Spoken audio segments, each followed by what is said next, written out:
Hello, Namaskar. This is First Post and you're watching Vantage with me, Palki Sharma.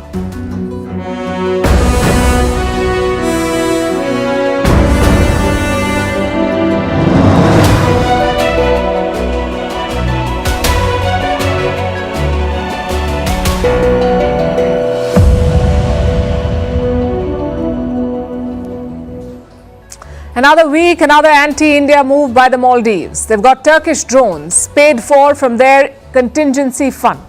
Now, nothing wrong with the purchase per se. It's a free country, free to do as it pleases. But in the name of strategic autonomy, President Muizzu is just poking India and being hostile.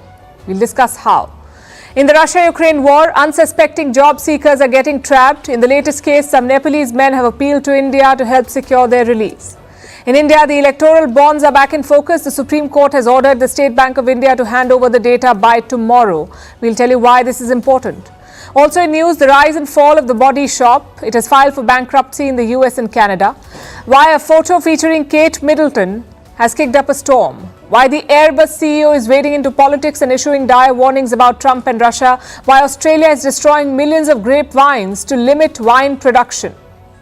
What led to the state of anarchy in Haiti, Western powers and nature's fury? Why the Oscars are in news as much for their politics as for their prizes? And what is de-extinction? Can and should humans try to play God? All this and more coming up. The headlines first. Has Russian President Putin sacked his naval chief? Reports say the admiral was fired because of Ukrainian strikes on Moscow's Black Sea fleet. The Kremlin declines to confirm the news. If true, this would be the biggest shake-up since Putin sacked his commander in Ukraine last year.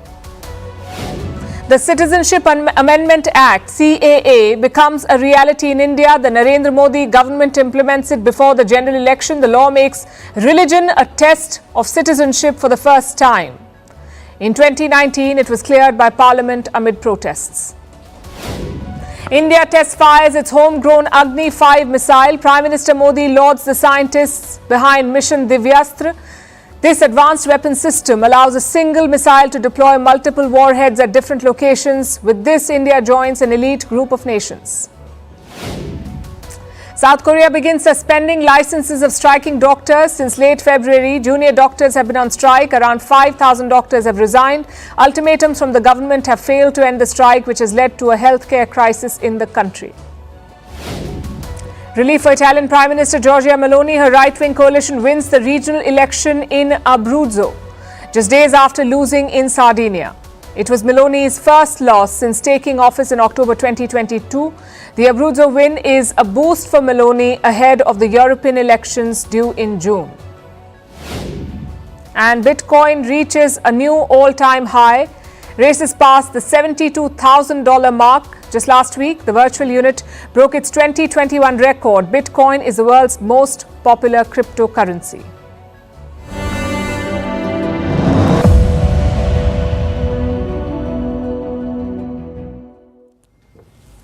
Mohamed Muizzu is a man in a hurry. Most leaders would ease into their new roles, but not the Maldivian president. He's all about speed, a bit like those Instagram challenges that you see, weight loss in 60 days or better skin in 2 weeks.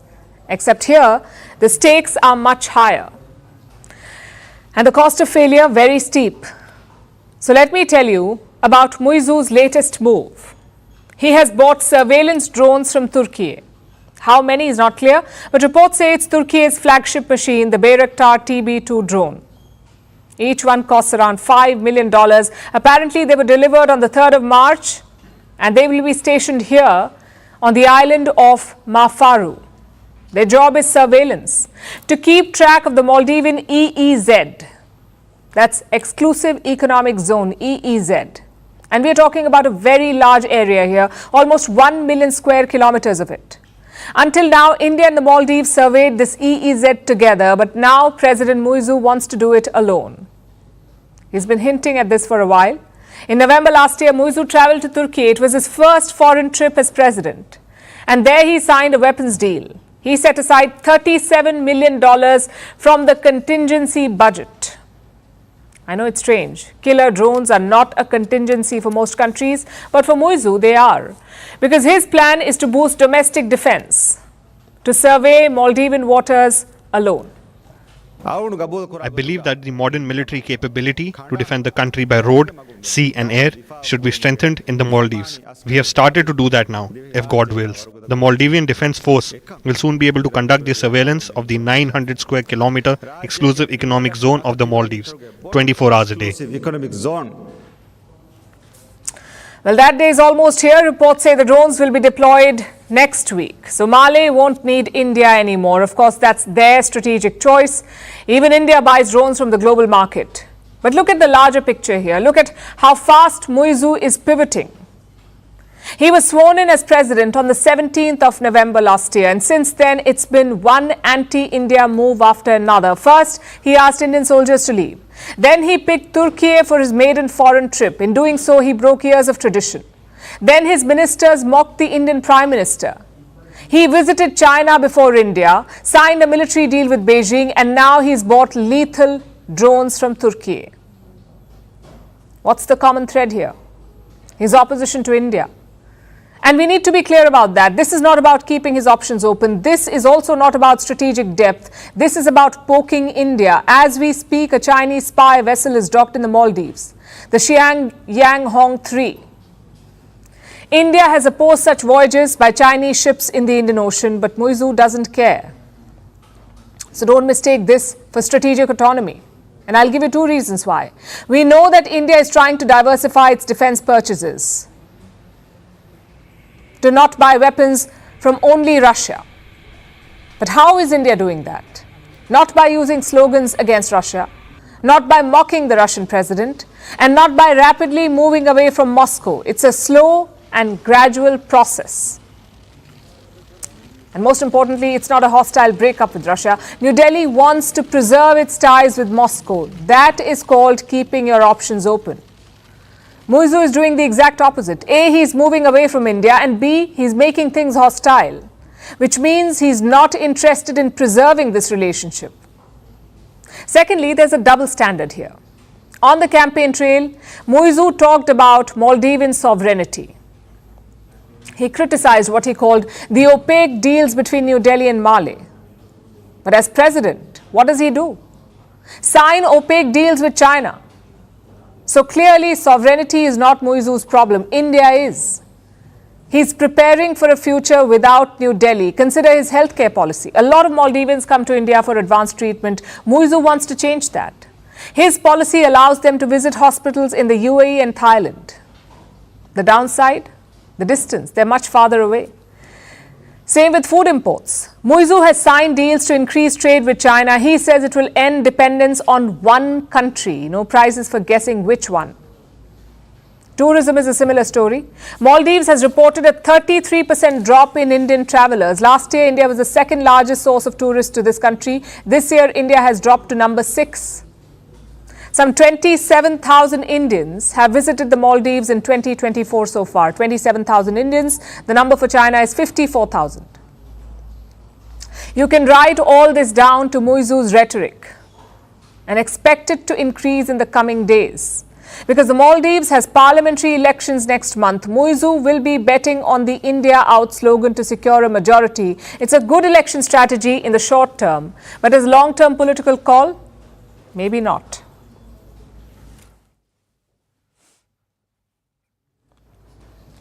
Now let's talk about the Ukraine war. India is being dragged into this conflict by Nepal. Let me explain. Nepalese citizens trapped on the front lines in Ukraine are seeking India's help. They want India's help to return home. A clip is doing the rounds on social media. It apparently shows Nepalese citizens. They say they were tricked into joining the Russian forces and now they want to go home and they're asking for India's help. This is what is circulating on social media. We've not been able to verify any of this. But here's what these people say, and I'm quoting. When we came here, we were told to go to the front line to fight in the war. Indian brothers who were with us are being rescued by their government. It's a cry for help. And it's not just Nepalese citizens who've been trapped in this war. Some Indians too ended up there. They were promised lucrative jobs in Russia by agents and middlemen. But when they got there, they were forced to join Russian forces, in many cases as helpers. Now, India is cracking down on these agents. Last week, New Delhi shared an update. Listen to this. Several Indian nationals have been duped to work with the Russian army. We have strongly taken up the matter with the Russian government for early discharge of such Indian nationals. Strong action has been initiated against agents and unscrupulous elements who recruited them on false pretexts and promises. This was last week. India is now working with Russia and trying to ensure the release of Indians. Nepal is attempting the same. In December last year, Kathmandu launched a crackdown. It rounded up 18 people involved in this operation. They were accused of human trafficking and forgery. But this is just the tip of the iceberg. Reports say 15,000 Nepalese citizens ended up on the Russian front lines. 15,000. They were forced to fight against Ukraine on Russia's behalf. In January, Nepal's foreign minister spoke about this. His name is Narayan Prakash Saud. He issued a firm message to Russia asking Moscow to immediately stop this recruitment and to repatriate Nepalese citizens. But Nepal has not made much headway. Last week, their Prime Minister spoke, Pushpa Kamal Dahal, better known as Prachand. He said Nepal is engaged in diplomatic talks with Russia. Just like India, they're trying to get their citizens released. And these cases show that a major trafficking network is at work here, trapping innocent job seekers, promising them big salaries and forcing them to fight in a war. Governments need to work together to bust this network. Otherwise, more innocent people will keep getting trapped because this war does not look like it's ending in a hurry. The front lines are frozen and both sides are losing fighters. So foreigners are being roped in. Both Russia and Ukraine are recruiting in large numbers. People from 55 countries have signed up to fight for Ukraine. That's around 20,000 people and counting from 55 countries. And that's not all. NATO soldiers are also in Ukraine from countries like the United States, Britain and France. Reports say they have deployed their special forces, also their military advisors in Kiev. Their numbers are small. Their troops are involved in logistical support and training the Ukrainians. So just like weapons, Ukraine is importing fighters from abroad. It would be fair to say that there are thousands of foreign fighters on both sides. Many of them volunteered to join, but many others have been trapped, mostly from countries in the global south because they're vulnerable. They serve as a recruiting ground for middlemen and agents. There are millions of jobless innocents looking for well-paying jobs. They risk becoming cannon fodder in this war. What we need is a unified global response to stop this.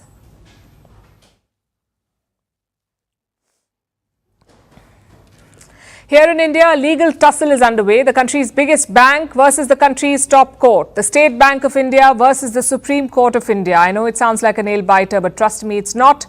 The court is showing the SBI who is boss. It all started with a verdict last month. A 5-judge bench scrapped India's electoral bonds. These were campaign funding tools.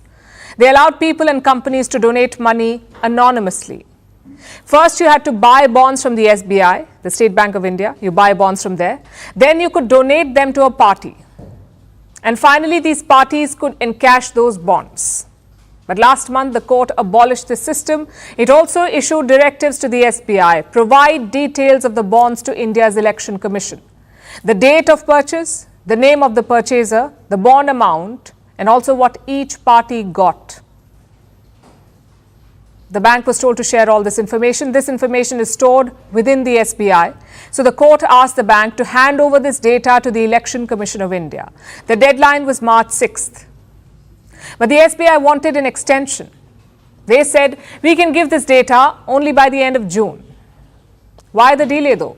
The SBI says it is taking time to match the data. Apparently, the bond information is stored in 2 silos. One deals with the purchasers, the other deals with the political parties. So the bank is trying to match the two. But the Supreme Court is having none of it. The judges have refused to extend the deadline. They also had some sharp words for the bank. Listen to this. We have not told you to do the matching exercise. We have asked you for a plain disclosure. Therefore, the ground on which you seek an extension of time to make the disclosure does not accord with the directions in the judgment at all. In the last 26 days, what extent of matching has been done by you?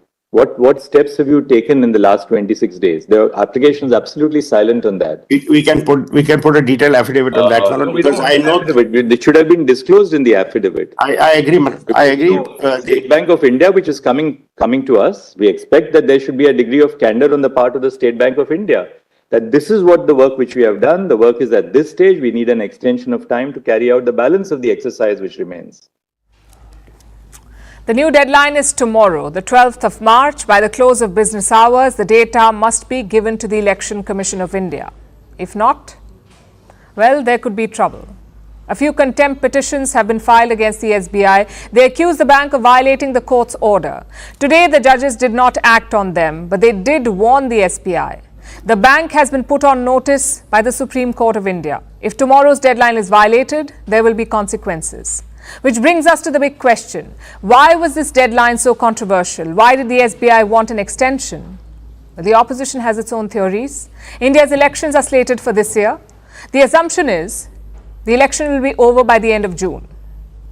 So suppose the court granted the SBI's extension, then the bond information would have been published only after the voting. Of course, the SBI has not accepted this. Their argument is technical, that the whole process will take some time, but the Supreme Court is asking, why should it? After all, every bond purchase has a routine process. The KYC is done, an application is drawn, and of course, payment confirmation is taken. All of this has a digital trace. So the court says this should be easy. The SBI should not be taking so much time. Now, I know that the electoral bond is a sensitive issue. It's also deeply divisive. But the question here is not so much about the bonds, because that was settled last month, that question. The Supreme Court declared these bonds unconstitutional. The question here is about the SBI. We are talking about a national institution. It dominates the Indian banking space. It has around 1/4 of the market share, around 480 million customers, and over 22,000 branches. The SBI is not just another bank in India, so today's court observations will hurt its image. It also makes tomorrow very interesting. Once the SBI submits the data, assuming that they do, the action will shift to the Election Commission. Again, there's a deadline. The Election Commission must publish the bond data by March 15th. Interesting times ahead. We'll be tracking this story closely.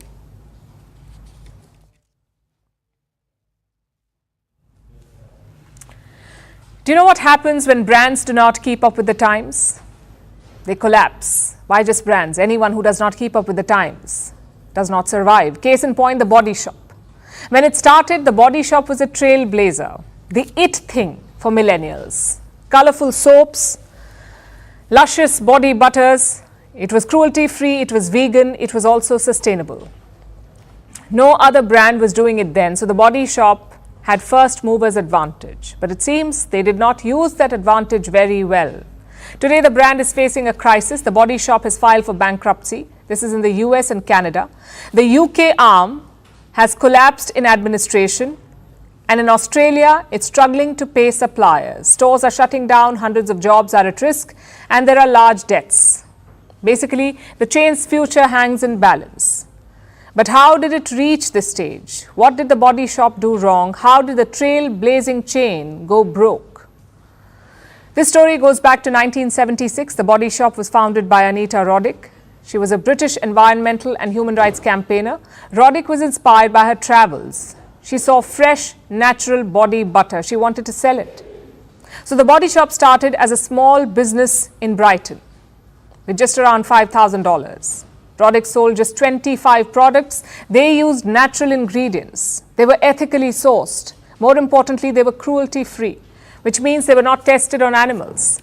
So the Body Shop was ahead of its time. It was a disruptor in the market. By 1984, the Body Shop was really popular. Its shares were listed on the London Stock Exchange. The company was valued at around $102 million. It achieved cult status. All was well.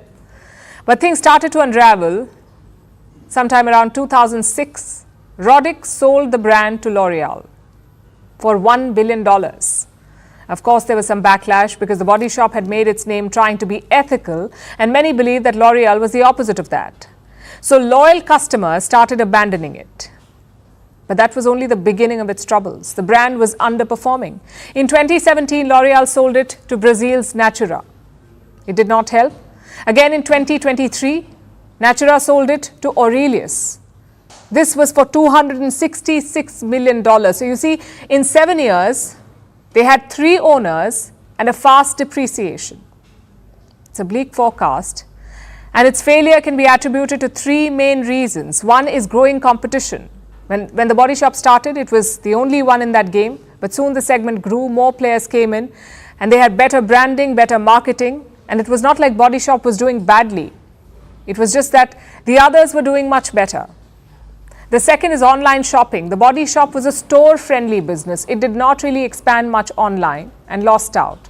And the third reason is the growing cost of stores. At its peak, the Body Shop had 2,500 stores worldwide. Running them was expensive. During the pandemic, sales began dipping. In 2022, there was a year-on-year decline of 13.5%, which is not good news for any business. Which brings us to today. The global chain is struggling. Its shops may not shutter yet, but the future does not look so bright.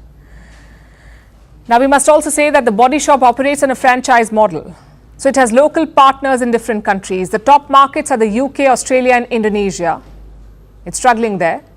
But in some markets, the outlook is optimistic, like in India. The Body Shop aims to double its business in India. It aims to add 100 stores by 2025. So all is not bad. When the Body Shop entered the market, it made its own rules. But as time went by, it became comfortable, it seems. The products were good, but they weren't new or innovative. And the consumer was spoilt for choice. The lesson here is simple. Heritage is great, but businesses cannot run just on that.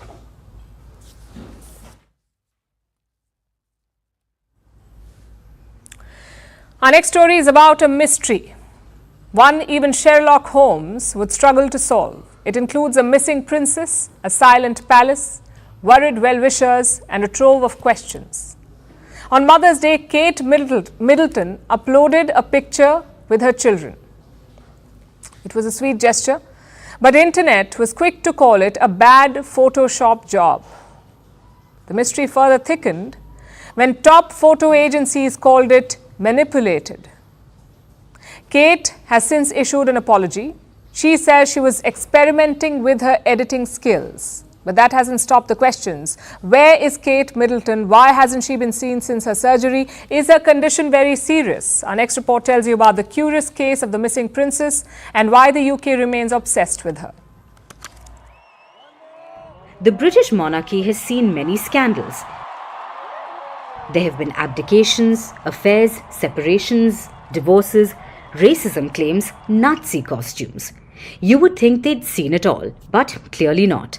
The royal family has been rocked by a bad Photoshop job. It started with this picture, a seemingly innocent one. Kate Middleton sitting with her children, a Mother's Day tribute. It looks endearing. But on closer inspection, a lot unraveled. Social media was the first to take notice.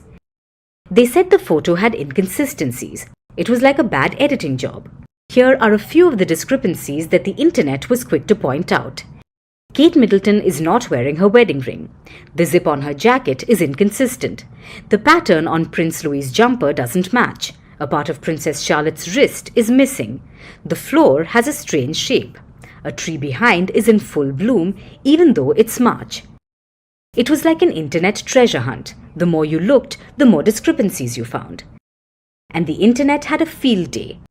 Memes, questions, some good old snooping. It's like the whole internet was Sherlock Holmes for a day. But while social media was having fun, photo agencies didn't find it as amusing. Multiple major photo agencies, the likes of the Associated Press, AFP, Reuters and Getty Images, they said the image was manipulated, so they issued a kill notice for it. This is unprecedented. And it raised more questions. What exactly was going on? Today, the Princess of Wales issued a clarification. She said she was experimenting with editing. She apologized for any confusion caused. But the internet wasn't convinced. Kate Middleton was last seen in public in December. On January 17th, the palace said she was admitted to the hospital. It was for a scheduled abdominal surgery. No other details were provided. On January 29th, the palace said she had returned home. So she spent 13 nights in the hospital following her surgery. But even then, Kate did not appear in public. The palace said she won't resume her duties until Easter, which is March 31st. That raised a few eyebrows. Kate Middleton has always been a public personality. Being in the public eye is central to her brand. I mean, just 7 hours after giving birth, she was out of the hospital, posing in front of the media with her baby. The same woman has now been missing for almost 2 months. It started out as an odd situation, but now has turned into a full-blown scandal. And the internet is going down a royal rabbit hole. Many believe something is wrong with Kate's health. Some believe her condition is more serious than what the palace is putting out. There are as many conspiracy theories as there are funny memes, like some people saying she just got bangs and is waiting for that to grow out. But everyone has one fundamental question: where is Kate Middleton? The photograph was supposed to quell the rumors, but it seems to have done just the opposite and fanned the flames further. Guess we'll have to wait till Easter to get some answers.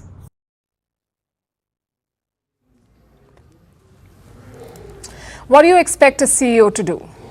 Lead a company, make more profits, maybe introduce a good corporate culture. But here's what you do not expect from them: geopolitical commentary, especially on elections in a foreign country. But that's what Guillaume Faure is doing. He's the chief executive of Airbus. His company is worth almost $124 billion. It makes half of all commercial planes in the world. And this week, he made a damning assessment. He said that Europe is not ready for Donald Trump and Russia. What does that mean? Well, Donald Trump is challenging Joe Biden for the presidency in the US. He's not a big fan of NATO. In fact, he's talked about abandoning NATO members. So if Trump wins, Europe may lose its godfather, its military defender. And Faure says Europe is not ready for that. Same with Russia. He says Putin is spending a lot of money on defense. So if Moscow expands the war, Europe is unprepared to face it. Now, these are big claims. Does the Airbus CEO have a solution for it? Well, yes, he does. His solution is this: spend more on defense.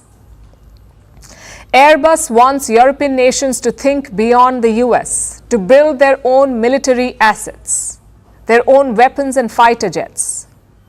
Listen to this. We have put a lot in the hands of others. We are subcritical on most of the different systems in Europe. We do not collaborate enough to create investment at scale. We buy mostly from outside of Europe and mostly from the US. Why is he saying this though? Maybe because his company makes weapons. Airbus is the biggest European defense company. They make fighter jets and helicopters. So more defense spending equals more profits for them. Hence these dire warnings. Just look at these numbers. Europe spent around $388 billion on defense last year. $388 billion. Asia spent a lot more, some $510 billion last year. So the belief is that Europe has untapped potential. They should be spending a lot more on defense. And Airbus could use that help.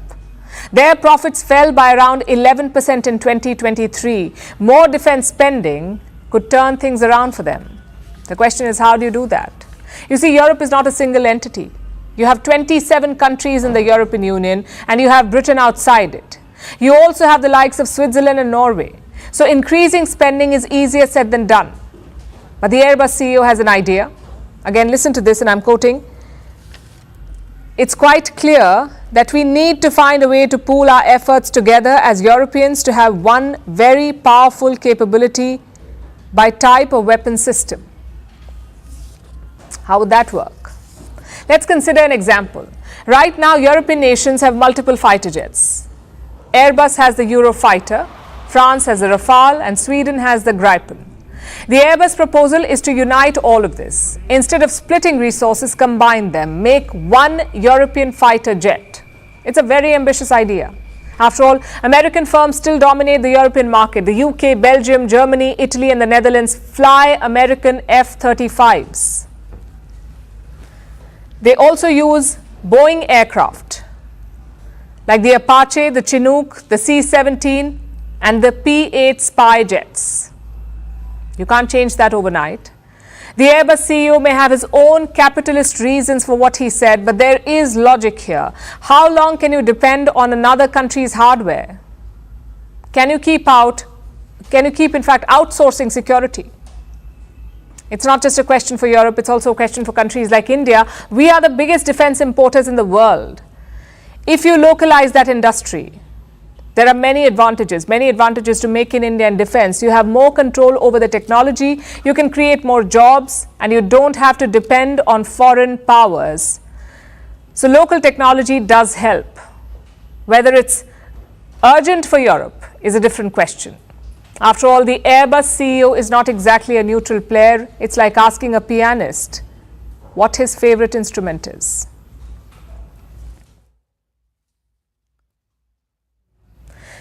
Now let's turn our attention to Australia, which faces a peculiar problem.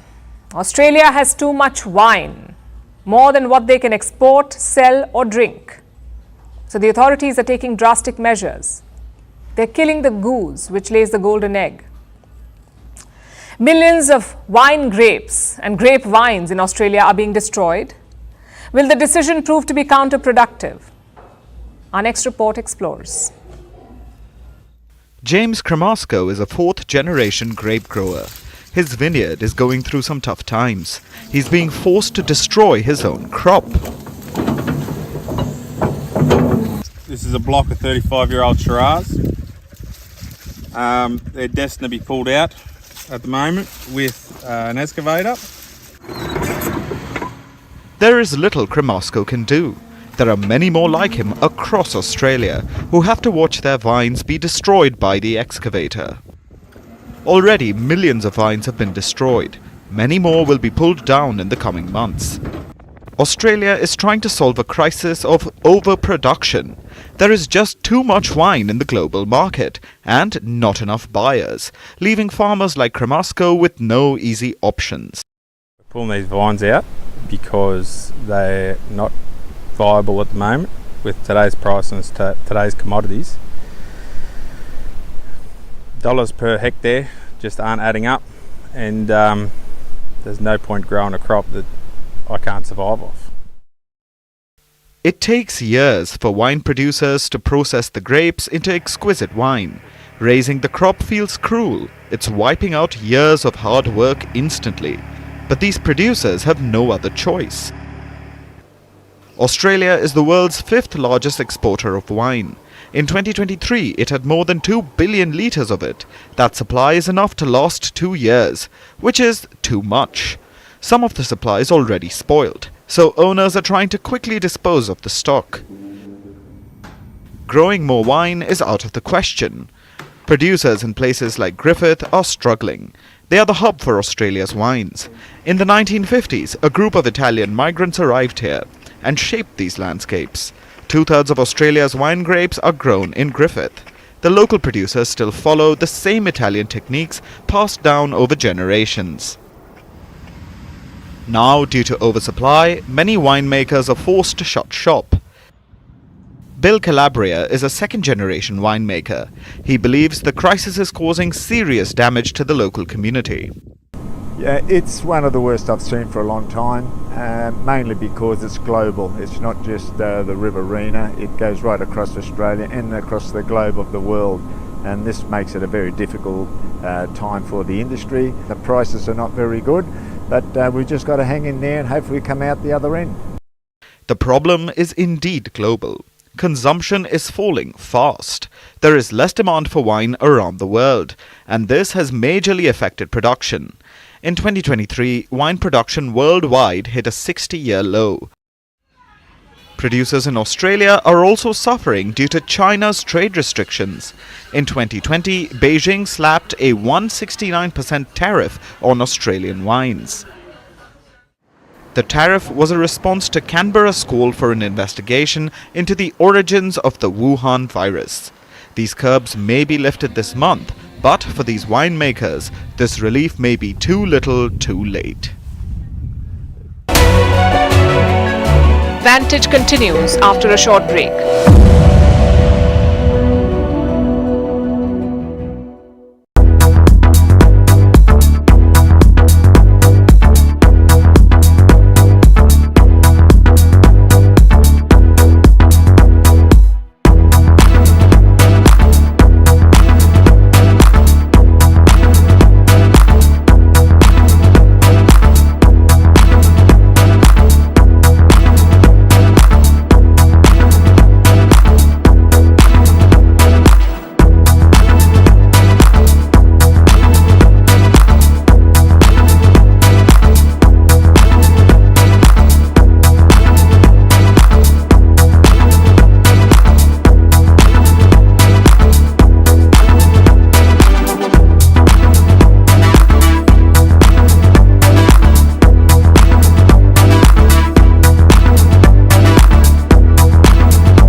Now let's turn our attention to Haiti. The country's capital is under siege. Gangs have overrun Port-au-Prince.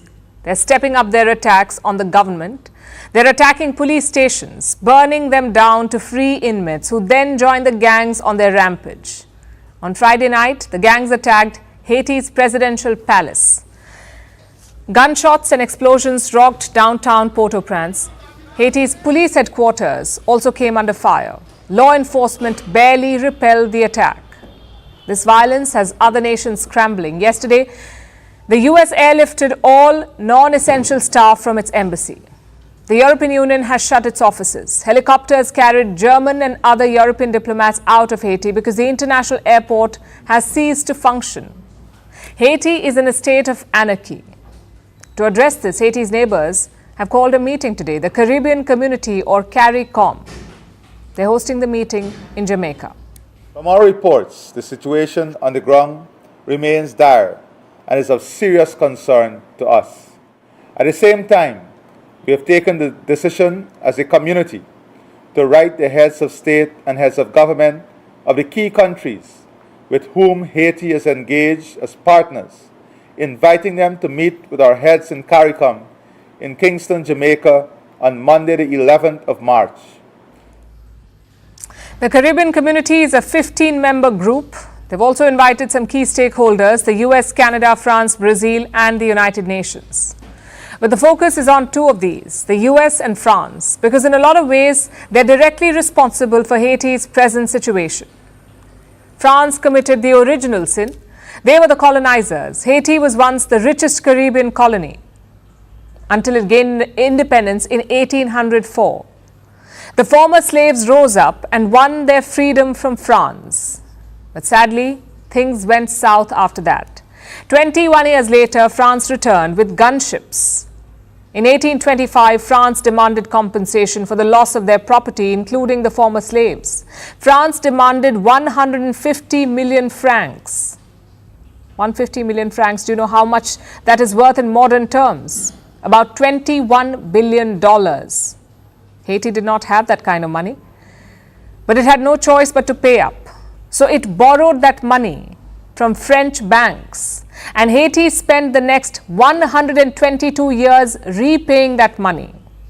122 years. This was their independence fee. They stopped paying it only in 1947. If you think this was bad, listen to the rest. Haiti's last payment to France was in the year 1888. After that, the payments went to the US. The US invaded and occupied Haiti in 1915 at the behest of the National City Bank of New York. Today, that company is called Citibank. So Citibank built part of its fortune with the occupation and loot of Haiti. For 19 years, the US and its banks ravaged this country. When the Americans were done, Haiti was left an impoverished mess. That's how it became the poorest country in the Western Hemisphere.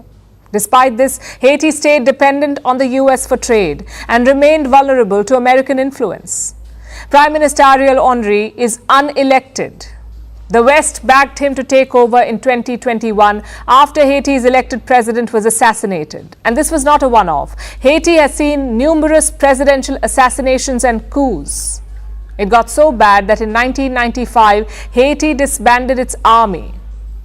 They couldn't take any more coups, so no army. And that's when the gangs came in. No army for 22 years meant that gangs could proliferate. And that's why they control the country today, to the detriment of the Haitian people. The gangs forced me to leave my home. I have become a nomad along with my 3 children. We have nowhere to go. We came here, but there's no water here. We are miserable. To compound the misery, Haiti has been ripped apart by natural disasters as well. In 2010, there was a massive earthquake. 300,000 people died. Another 300,000 were injured. In 2016, there was a Category 4 hurricane. Then in 2021, another earthquake. This has left Haiti's infrastructure in a shambles. Houses crumbled, people became homeless and have remained homeless for years. Now the gangs are driving them out of their refugee camps as well. As you can see, there are many reasons for the anarchy in Haiti. Some natural, some a gift from the West. Now those countries are gathering to decide Haiti's future. Hopefully they won't make things worse.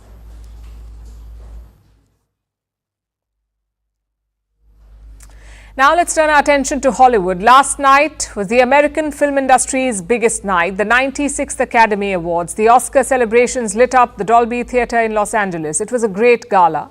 But there was also another aspect, the protests and the politics. Hollywood's biggest night wouldn't be complete without some controversy. And there were dozens of pro-Palestinian demonstrators to provide that. They gathered outside the venue, brought traffic to a standstill and cried, "Shame on the Oscars." There were some other controversies as well. Russia, nuclear bombs, and former US President Donald Trump all made the cut. Here's our report.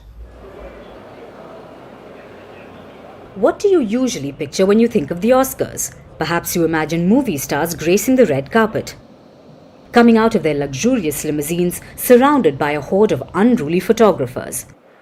Well, this time a lot of stars were forced to ditch their fancy cars and walk to the venue.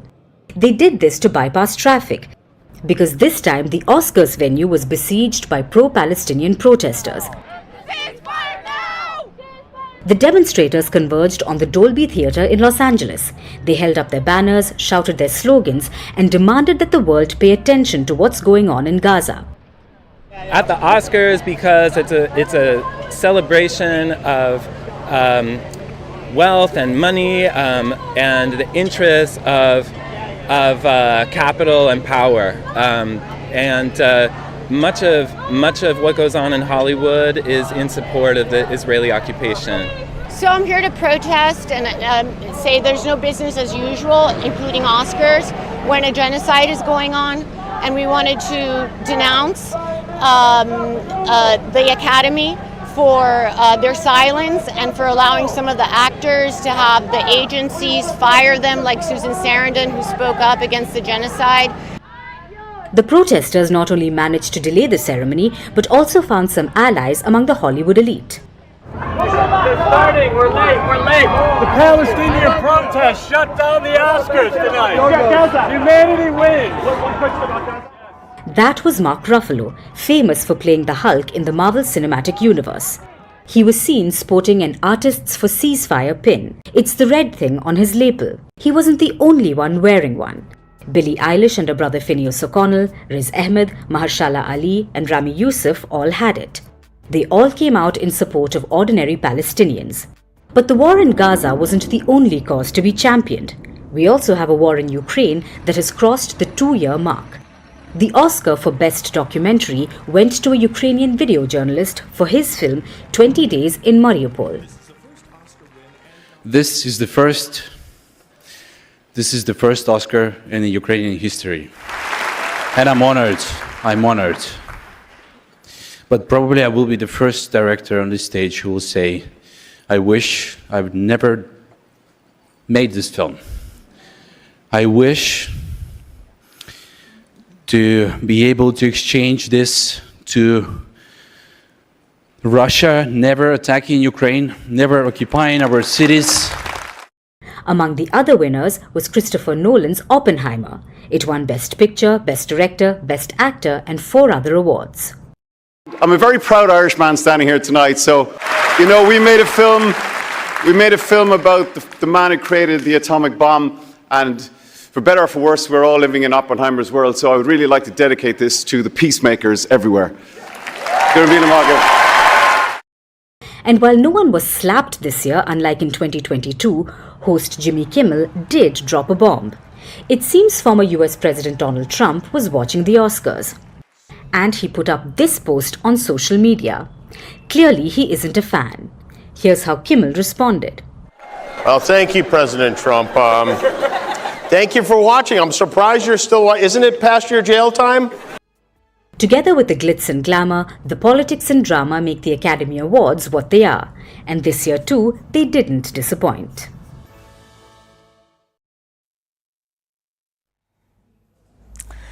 Have you watched the Jurassic Park? If you haven't, the premise is simple. Scientists clone dinosaurs and bring them to life. Soon, the ferocious predators break free. They go on a hunt and put lives in danger. This is a classic tale of man versus nature, a warning against playing God. Now, many say the blockbuster was ahead of its time. The first Jurassic Park movie came out in 1993. Back then, bringing animals back from the dead was considered near impossible. But things have changed since then. Today, we are witnessing the dawn of de-extinction. This term means exactly what it sounds like. De-extinction refers to the reversal of extinction. It uses an advanced cloning method and promises to bring back extinct plants or animals, like the woolly mammoths. They were alive during the last ice age. They were plodding across North America and Eurasia until about 4,000 years ago. That's when they went extinct. Some of their carcasses froze in the icy tundra, which acted as a freezer. It preserved not just their bones, but also their flesh and fur. And this gave scientists a chance to collect their DNA and birthed a new idea. What if humans could use mammoth DNA to recreate them? Could the woolly mammoths be brought back from the dead? Some American scientists certainly think so. They've been trying to engineer a woolly mammoth by creating genetic blueprints. But to actually grow the animal, scientists needed real tissues, so they looked at a genetically close species. In simpler terms, they looked at a close living relative, like the Asian elephants. So they can reprogram Asian elephant cells and use them to grow mammoth cells. And now scientists have made an elephant-sized leap in that direction.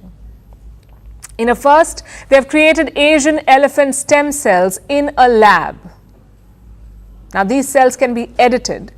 They can be inserted with mammoth-like genetic traits, like a woolly coat, smaller ears, and a layer of fat to survive in the cold. Once these cells are grown, they can be used to make eggs and sperm, after which an embryo can be created and planted inside a womb capable of gestating a baby elephant. Theoretically, the plan seems far-fetched, but it is plausible. The world already saw this back in 1996 when Dolly the sheep was cloned to life. So the technology has been around for a while. For the past 2 decades, scientists have been using it for de-extinction. And woolly mammoth is not the only species on their target list. There is the dodo bird. It went extinct in 1681, or the Tasmanian tiger that went extinct in 1936. But despite the efforts, no one has been successful so far because the results are a hit and miss. Take the example of bucardo. Now this is a wild mountain goat species. It went extinct in 2000. The last bucardo was crushed under a fallen tree. But a year before the death, scientists took some of its cells for preservation. It's a very interesting story. In 2003, they attempted cloning the cells. 407 embryos were created. About half of them were transferred into the wombs of 57 goats. Of all 57 cases, only 7 turned into pregnancies, and of all 7, only 1 was born successfully. So bucardo became the first species to return from extinction, but only for a few moments because the baby's lung was misshapen. It suffocated and died within minutes. And the species went extinct again for the second time in 3 years. It was a big loss, and it raised a lot of ethical questions as well, which apply to woolly mammoths too. How many lives will be lost before one woolly mammoth is created? How much trauma and suffering will animals go through? Plus, elephants are highly social beings. They pass down survival skills to their offspring. Woolly mammoths will get none of that. Their survival will be tough. This is a hairy situation. There are technical hurdles and mammoth ethical challenges because de-extinction promises only hope and blood, not results. So who decides which species come back? Should humans be playing God at all? Vantage continues after a short break.